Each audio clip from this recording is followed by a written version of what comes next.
Keres was born January 7th, 1916. He passed away June 5th, 1975. He was an Estonian grandmaster, a writer as well, among the world's top players from the mid-1930s to the 1960s. He narrowly missed a chance at a world championship match on 5 occasions. Well, Estonia was repeatedly invaded and occupied during World War II, and so Keres was forced by circumstances to represent either the Soviet Union or, even worse perhaps, was Nazi Germany. Keres won the 1938 Avro chess tournament, which of course led to negotiations for a title match against reigning world champion Alexander Alekhine, but due to the outbreak of World War II, that match never took place. Keres was runner-up in candidates tournaments on 4 consecutive occasions from 1953 to 1962, and due to those and other strong results, many historians consider Keres to be one of the greatest super grandmasters in history, and perhaps the strongest player not to have become world champion. Well, let's have a look at this game, and this is one of my favorite games between Fischer and Keres. I've used this very game in the classroom on multiple occasions to teach about double attacks, and there are 4 kinds of double attacks in chess, and we're going to see all 4 in this game. Now, just to give you the 4, and you can keep your eyes open for them, I'm sure you know some of them. Of course, a fork is a double attack. A super attack is a double attack. A battery is a double attack, and a simultaneous attack is a double attack. So we'll see all 4 of those kinds of double attacks in this very game between Keres and Bobby Fischer, October 3rd, 1959, and it was the 15th round of the event. We begin with d4. Knight f6 is the Indian game, and you can see that right there on your screen. Note that it comes up right above the move list, along with the move list, along with the designation of the type of move. The only thing we don't have turned on, we have the eval bar. The only thing we don't have turned on, as you can see, are the lines. We're going to keep those off and analyze this for ourselves. If we get stuck, we can turn on the lines and see what it tells us. All right, so this is the Indian game, and knight f3 is the knight's variation. G6 turns it into an East Indian defense, and bishop f4, as you may know, turns it into a London system. Bishop g7, king's knight to d2, pawn c5. Now this is quite an interesting move. Why is Bobby willing to give away this pawn? Well, he wants to open this diagonal for his bishop, and really that pawn will be easy to recapture in due time. So pawn c5 is played. Now the book move is actually to castle here, and we'll let the bot tell us that that's a book move. But Bobby with c5. Pawn c3 blunts the diagonal, pawn takes the pawn, and pawn takes the pawn. Now d5 is played, and that is marked inaccurate. I think castling here is certainly more appropriate. Let's see what we get for that. A star. Also common in these London systems is to attack this London bishop with knight h5. But that's marked inaccurate here. Well, d5 is played, and we come to the first kind of double attack in chess. The first kind of double attack in chess is when one attacker puts 2 targets in danger at the same time, and that's known as a fork. So, where is the fork? Well, he has to set it up first of all. Remember, when you are looking for active moves, you should identify your opponent's targets, the king, the queen, and anything that is undefended. Well, right here, one of those targets is already on an open line that can be attacked by white's queen. However, that's just a single attack. So Keres decoys the defender away from the a-pawn by trading bishop takes the knight here on b8. Now, that's given a question mark, but I thought it was clever. The idea, of course, is after the rook captures the bishop on b8, well, then, of course, you get the fork. Now, the bot did point out that e3 should have been considered and just open this door.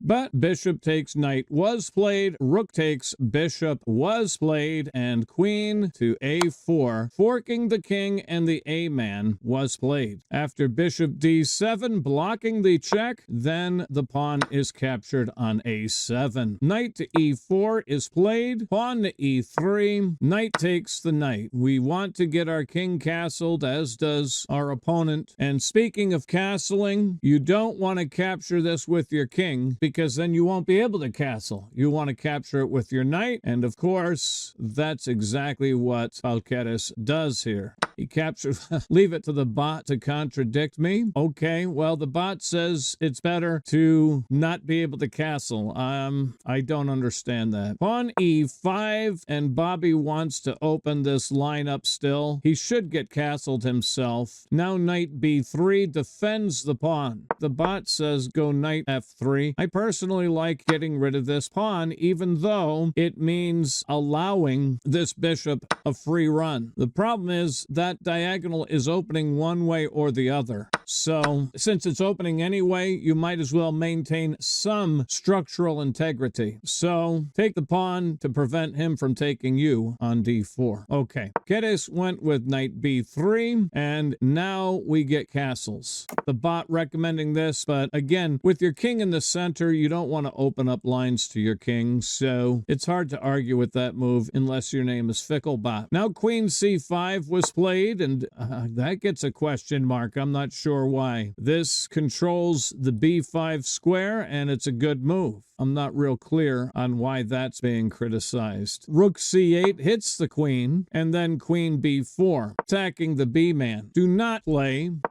queen takes the pawn. That would be ill-advised. That gets a question mark. On queen takes pawn, I'm going to play queen e7. After bishop to e2, I'm playing bishop e6, hitting your queen. And then after queen to b5, I'm going to go ahead and e takes d4 here.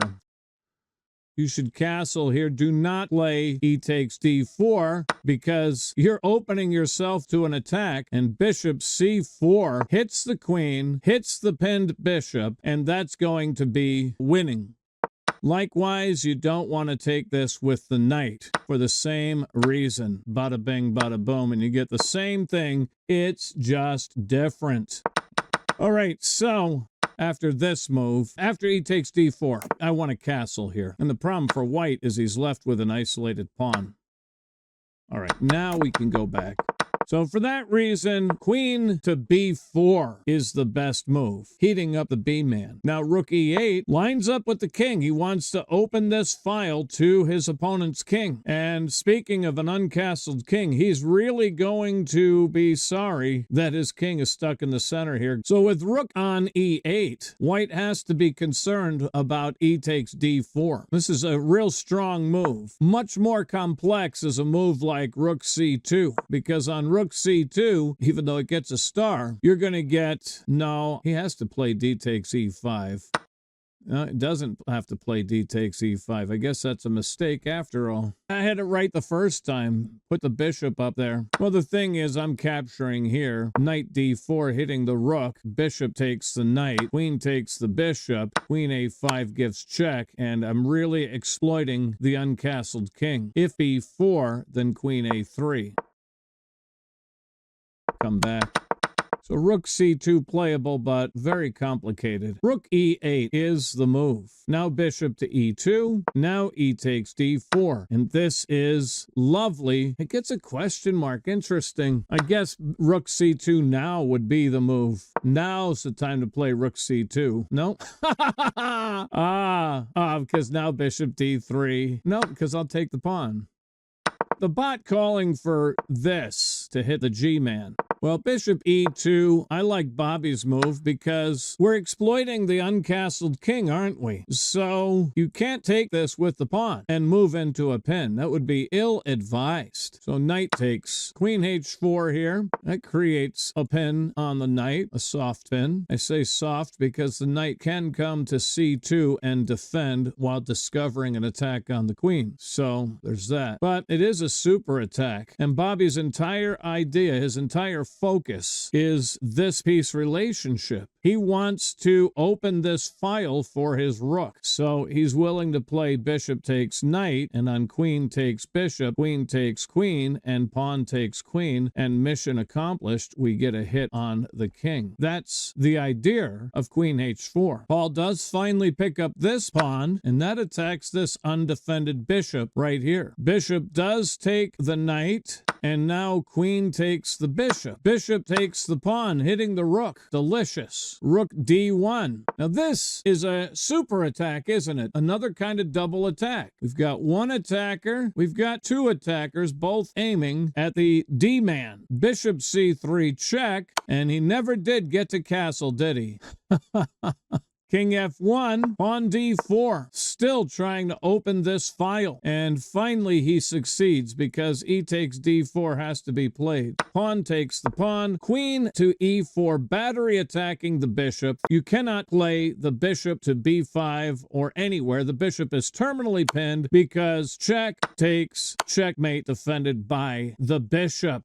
So he is terminally pinned. Now, that's move number 21, queen e4. Keres with queen to g4, putting the question to our queen while defending this bishop, which was battery attacked. You needed another defender, and that defender comes in the form of the queen, hoping for a queen trade, because after all, he's got a two-pawn advantage, doesn't he? Bobby's not going to accommodate that. Oh, let's promote that to the main line. Right-click.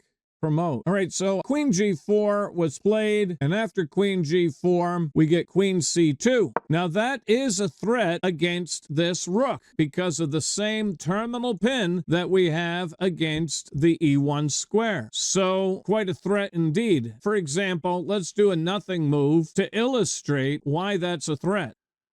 I take the rook with check. Oh, double exclam, second one of the night. I take the rook with check, and your only legal move is to take my queen, and bada bing, bada boom. Once again, defended. Oh, I should learn not to do the sidelines first with this new layout because it messes everything up. Let's delete the move. The actual move, sorry about that. The actual move was g3. Put the actual move in first, and then put in your alternate moves. And this is just an illustrative move to show checkmate. Bada bing, bada boom. So this was quite a threat by Bobby Fischer, quite clever. And of course it hits the undefended pawn. And Keres giving himself a flea square, plays pawn g3. Queen does take the pawn on a2, not liked by the bot. He wants bishop to d2. That's an interesting move. So I guess bishop f3 would be played. I get a check mark there. Hit the queen. I get an exclam on there. Instead, Bobby goes ahead and takes the pawn, picking back up one of those strays. He's still down one pawn. And now Keres with a blunder, kind of feeling like he's finally gotten himself out of trouble. He's in a hurry to connect his rooks. He can't leave the bishop with only one defender. So he thinks, I'm going to go ahead and get my bishop to safety with an attack. Except it's a blunder.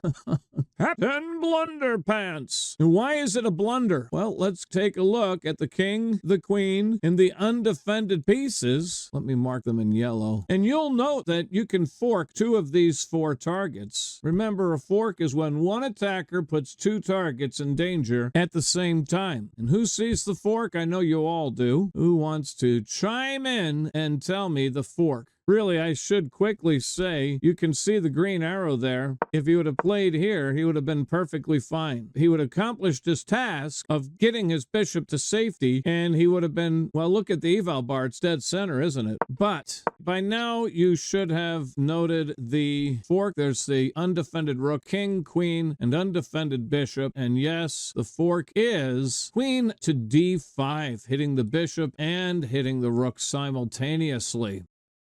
Bada bing, bada boom. That gets the exclam from the eval bar. And black is clearly winning. Now, he tried bishop takes rook, thinking, okay, it's just a rook trade. I take your rook, you take mine. And here's the trick, says Keres, is I get out of check with a discovered attack on your queen. Well, Bobby grabs this bishop with check, and now the fourth kind of double attack, and in this example, it didn't really work. work. He tries a simultaneous attack, where one attacker hits one target and the other attacker hits the other target. Well, it didn't work. First of all, we can move one target to defend the other. Well, then maybe have a pin here. Maybe not. Well, Bobby came up with a great move. He interfered with this attack by playing bishop to e1, defended by his rook. And it was here that white resigned the game. Down a bishop for a pawn. Quite nicely done. Bada bing, bada boom, and oh yeah.